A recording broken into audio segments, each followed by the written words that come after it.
발언 듣겠습니다. 네, 한반도 평화 체제와 북한의 비핵화 협상이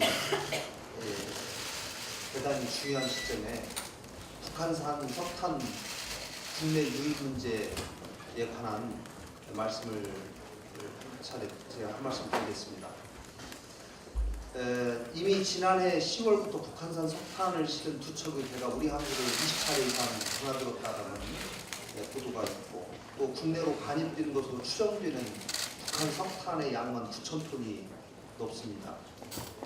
해외 직접 구매로 작은 물건 하나만 구입해도 이력이 추적되는 상황에서 누가 어떤 경로로 이 석탄을 구입했고 최종 소비처가 어디였는지 정부는 국민이 납득할 만한 설명을 내놔야 합니다. 청와대 보빈설, 또 관세청에 대한 함구령 등등의 소문까지 나오고 있습니다.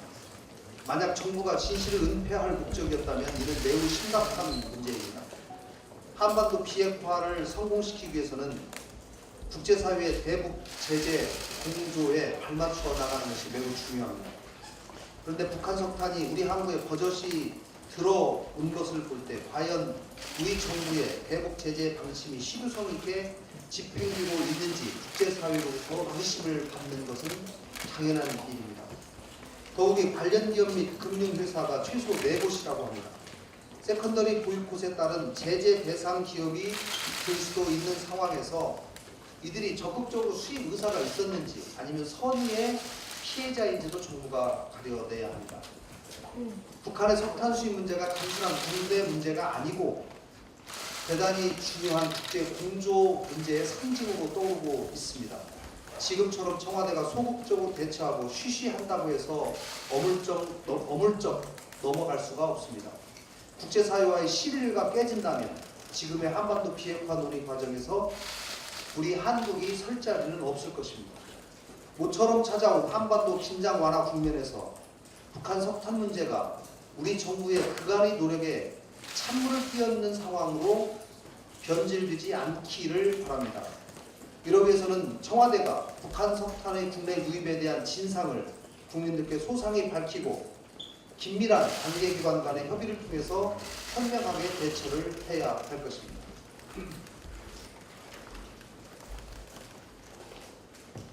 드루킹 특검이 오늘 오전 김경수 경남지사의 판사와 집무실을 압수수색한 것으로 보도가 되었습니다.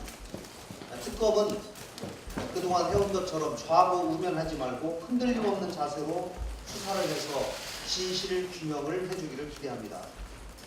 조직적인 댓글 작업은 민주주의의 파괴 행위이고 진상 규명을 하는 작업은 민주주의의 대한민국의 헌법과 민주주의를 바로 세우는 작업입니다. 지금부터가 가장 힘든 도전과 실현의 시간이 올지도 모릅니다. 특히 정치권은 특검에 관한 정쟁을 멈추고 특검의 활동을 인내를 가지고 지켜볼 것을 제안합니다.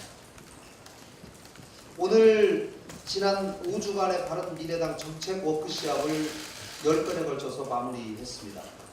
그간 10번에 걸쳐서 최저임금과 근로시간 단축, 탈원전 정책, 부동산 정책, 대입 제도, 재벌 개혁, 스타트업 정책, 미중 통상 문제, 또 국회 예산 결산 문제 이런 것들을 다루었습니다. 워크숍을 실시했던 주요 주제들에 대해서 단순히 공부에 그치지 않고 대안 입법과 정책을 만들고 이를 설명하는 위클리 정책 브리핑도 오늘 오후에 실시할 것까지 포함해서 모두 5차례를 실시하게 됩니다. 자세한 내용을 담은 관련 보도자료를 저희가 언론인 여러분에게 배포했습니다. 많은 관심을 부탁드립니다. 저희가 공부도 열심히 했고 법안도 만들었습니다. 이제는 성과를 내야 합니다.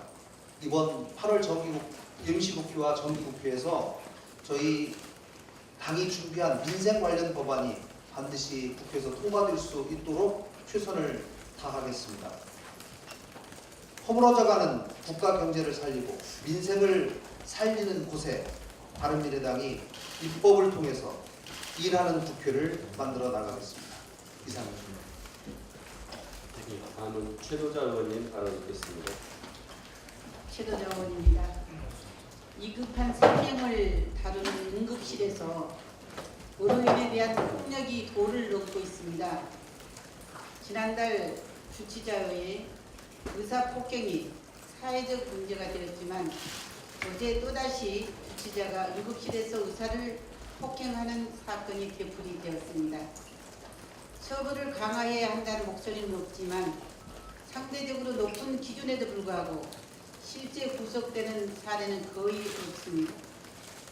사회적으로는 중대 범죄라고 인식하지만 대부분이 불구속으로 재판을 받고 300만 원 수준의 벌금형만을 갖고 있는 게 현실입니다. 응급실 폭행에 대한 검찰과 법원의 전향적인 자세를 요청드립니다. 국민들은 병원 응급실에서 안전하게 치료받기를 원하고 있습니다. 병원은 현재 감염 예방 업무를 전담하는 인력을 외부적으로 고용하고 있으나 환자의 안전을 지킬 경호 인력은 기준이 없어 고용하지 않고 있습니다. 그래서 저는 오늘 일정 규모 이상의 병원에서는 환자와 의료진의 안전관리를 전담하는 경호 인력을 별도로 마련하고 응급실의 경우 적절하게 청원 경찰을 배치하여 경찰 직무를 수행하는 의료법 개정안을 대표 발의할 예정입니다. 청원 경찰은 관할 경찰청장이 배치와 감독을 하고 법으로 경찰관의 직무를 수행하는 사람입니다. 안전한 의료 환경 조성을 위해 병원이 비용을 부담해서라도 응급실에 경찰을 배치해달라는 국민의 요청에 부응할 수 있는 대안이라고 생각합니다. 동료 의원님과 언론인 여러분들의 많은 관심과 지지를 부탁드립니다. 이상입니다. 네, 다음은 김수민 의원님 발언 듣겠습니다.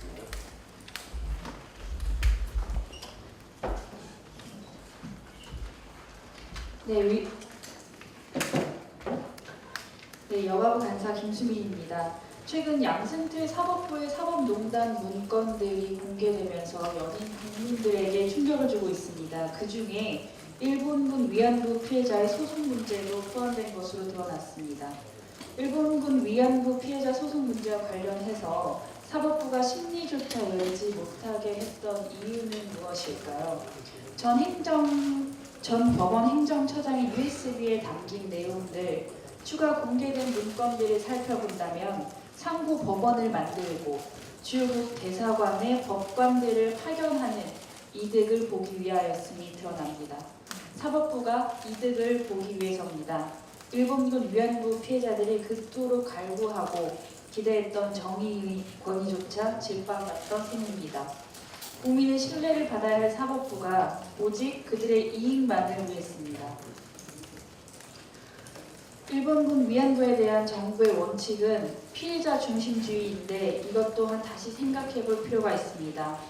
우리 정부는 유엔 권고 용어인 성노예 내지는 강제 성노예 등과 같은 단어의 사용을 자제하고 위안부라는 일반적인 용어를 사용하고 있습니다. 이 용어의 사용으로 과연 누가 이득을 보는 건지 한번 생각해 볼 필요가 있습니다. 일본인에게 위안이라는 사전적 의미는 마음을 달래어 노고를 위로하는 것이고, 일본이 사용하는 그 위안부라 함은 전장의 일본군의 마음을 달래어 노고를 위로했던 여성이라는 의미를 담고 있습니다. 우리 대한민국이 말하는 일본군 위안부나 일본이 말하는 종군 위안부나 무슨 차이가 있는지 잘 모르겠습니다. 종군의 의미를 생각해보면 자발적으로 따라다녔다는 의미밖에 되지 않습니다. 위안이라는 말은 심각하게 미화되어 있고 애매모호합니다. 일제의 만행을 감추고 방어하는 꼴입니다. 이 단어의 사용으로 일본은 이득을 보고 있습니다. 위안부라는 말로 우리 피해자들이 얻는 이득도 위안도 없습니다. 그렇다면 정부가 일본군 위안부라는 말 대신에 합당한 명칭을 검토해 봄이 마땅한 것입니다. 우리 피해 할머니들의 가슴에 묻힌 한이 풀릴 때까지 끝까지 간다라는 뜻에서 피해자 중심주의라면 우선 위안이라는 말부터 뜯어붙이기 바랍니다. 이상입니다. 다음은 오세정 의원이 발언하겠습니다. 현재 지금 중3이 치르게 될 2020학년도 대입제도 개편안에 대한 공론화위원회 개편안이 4개월간의 대선을 끝내고 내일 승인을 발표됩니다. 수능 상대평가 유지 및 정시 확대 혹은 수능을 절대평가화하고 정식 수업 아닙니다. 여러 가지 4가지 안에 대해서 결정하게 됩니다. 어느 안이 결정되는 간에 문제는 깊은 후유증과 반발이 예상된다는 점입니다. 비전문가인 일반 국민들의 결정에 따른 정책이 실패할 경우 책임을 누가 지느냐는 지적도 있습니다. 그런데 누가 책임질지 모르는 이러한 교육정책 공론화 과정이 계속되고 있습니다. 서울시 교육청은 교복 관련 공론화를 시작하려고 하고 있고 교육부는 유치원 방과 후 영어 수업 관련 공론화 진행을 준비 중입니다. 이러한 정책이 하나하나 막대한 예산을 들여 공론화위원회를 통해 결정된다면 교육부가 왜 존재하는지 알 수 없을 지경입니다. 공론조사의 전문가인 제임스 피시킨 스탠포드 교수는 시나리오 방식의 입시제도 공론화는 문제가 있다고 지적하고 오히려 국가적 교육 철학 자체에 대한 토론이 먼저 필요했다고 말했습니다. 초정권적으로 지속 가능한 대입제도와 교육과정을 위해 공론화위원회가 제대로 된 역할을 하려면 우리가 필요한 미래 교육이 무엇인가를 먼저 고민해야 하겠다고 다시 한번 말씀드립니다. 청년 취업에 대해서 한 가지만 말씀 더 드리겠습니다. 취업준비생의 사교육비 실태가 얼마 전에 나왔습니다. 7월 초에 취업 포털 사이트에서 조사한 거에 의하면 전체 응답자의 39.2%가 취업 준비를 위해 사교육을 받거나 현재 받고 있다고 응답했습니다. 이들이 쓴 사교육비는 1년간 215만 원, 월평균 18만 원에 달했습니다. 지난해 신한은행이 발표한 자료에서도 취업준비생의 월평균 취업준비 비용이 29만 원으로 1년에 384만 원에 달했고 대부분 어학 점수나 자격증 취득을 위해 세금을 받는다고 밝혔습니다. 이렇게 취업 상규이 증가하는 것은 15세부터 29세 사이 청년 실업률이 9.0%, 청년 체감 실업률이 22.2%로 여전히 취업하기가 어렵기 때문인 것은 확실합니다. 이렇게 취업난이 이어지자 정부는 지난 18일에 경제관계 장관회의를 통해 저소득층 일자리 소득 지원 대책을 확정했습니다. 내년부터 졸업 후 2년 이내이면서 일정 소득 이하인 청년에게 한 달에 50만 원 한도로 6개월간 구직활동 지원금을 받을 수 있도록 했습니다. 현재 실행되고 있는 취업 성공 패키지가 3단계 참여 청년들에게 3개월간 월 30만 원씩 주는 것에 비해서 지원금이 3배 이상 늘어나고 있습니다. 그런데 취업 성공 패키지 사업은 이미 지난 3년간 1,500억 원이 남아 졸속 사업이고 질적인 성과가 미흡한 지역도 많이 했습니다. 이 패키지를 통해서 취업률은 2016년 기준 66.2%이지만 1년 이상 근무한 고용 유지율은 46.2%에 불과합니다. 이외에도 취업에 어려운 취준생들을 위해서 내일 채용 공제 등 다양한 정책을 마련하고 있지만 대기업과 공기업 위주의 취업을 생각하는 취업생들에게는 실효성이 크지 않아 도입 효과에 의문이 듭니다. 또한 취업 사교육 외의 학생들은 계절학기 수강, 졸업주의 시 등록금 등 비용도 부담하고 있어 경제적으로 어려움도 가중되고 있습니다. 지금 취업준비생들이 실력이 부족해서 취업을 못하는 것이 아닙니다. 우수한 취준생들도 좋은 일자리가 없어 더 나은 스펙을 가지고자 이런 사교육을 받는 것입니다. 근본적인 문제는 좋은 일자리를 만드는 것입니다. 정부는 대학과 기업 인재 미스매치, 양질의 일자리 부족 등 근본적인 문제를 해결해서 충실하게 교육받은 인재들은 제대로 일할 수 있는 일자리 창출을 위해 힘써야 할 것입니다. 이상입니다. 다음은 하태경 의원님 발언하겠습니다. 예, 아시겠지만 제가 좀 10시에 정릉만에서 전당대회 출마하는 건데요. 이 계시니까 납득이편을 약간 보여드리고 있습니다. 야당 과체를 완전히 갈아엎겠습니다. 뿌리부터 새로운 강력한 제1야당을 만들겠다는 각오로 전당대회 출마를 결심을 했습니다. 완전히 달라질 것입니다. 바른미래당 천하가 될 것입니다. 자세한 내용은 좀 이따 보여드리겠습니다. 여기 계신 의원님들은 아마 이 더운 날씨에 열심히 하시는 걸 보니 저를 무척 좋아하시는 것 같습니다. 예, 마지막 나가겠습니다. 제입니다. 어제부로 대법관 3인이 퇴임을 하였습니다.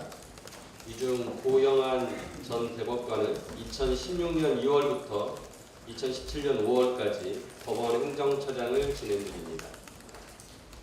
고 대법관은 퇴임사에서 사법에 대한 신뢰가 무너져 내리고 사법권 독립이 훼손될 것을 우려하며 사법 권위와 사법에 대한 신뢰를 지키고 사법부 독립을 지켜달라는 유체이탈 퇴임사를 남겼습니다.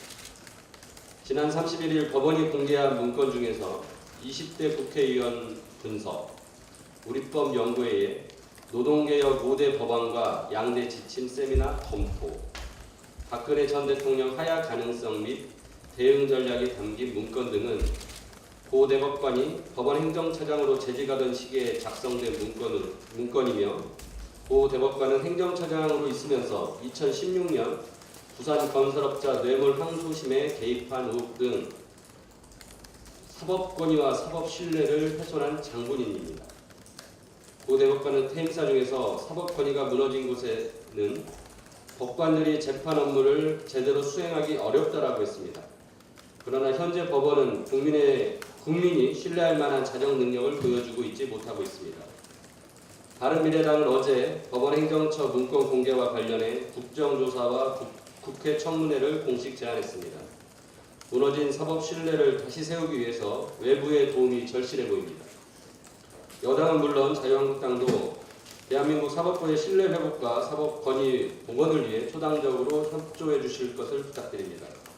아울러 이제는 야인이 된 고 대법관의 진실한 고백과 향후 검찰 수사에 적극 협조만이 본인이 법원 행정처장 재임 시기에 벌였던 사법농단을 조금이나마 치유하는 길일 것임을 잊지 말아야겠습니다.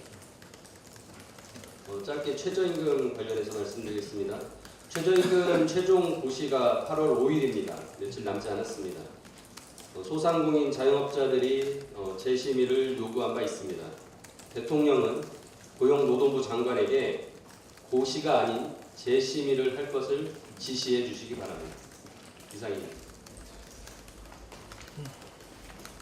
예, 이상으로 오늘 정책 회의 마치도록 하겠습니다.